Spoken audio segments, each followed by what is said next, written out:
or nabenta na. Pero bago tayo magpatuloy, kung bago pa lang sa aking channel, nilink po ang inyong mga kamay para i-subscribe ang channel na ito and don't forget to hit the notification bell para lagi kang updated sa akong mga panibagong videos na i-upload. And without further ado, let's get started. As you can see, ito yung error na na-encounter natin kapag tayo ay nag-register ng new device habang hindi pa natin na-unregister yung old device. Sinasabi dito na your account is already registered to another phone. So, kailangan mo nang ma-unregister yung phone na yun para ma-register ang phone na ito.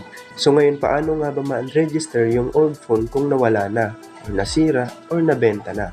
Meron tayong two ways or dalawang paraan para ma-solve ang ganitong klaseng problem. The first way is get help or tap get help to chat with an agent. So dito, mag-chat kayo ng agent kung saan siya yung mag-a-assist sa inyo para matulungan kayo sa error na yon. And sundin nyo lang yung mga instructions niya para ma-solve yung case nyo.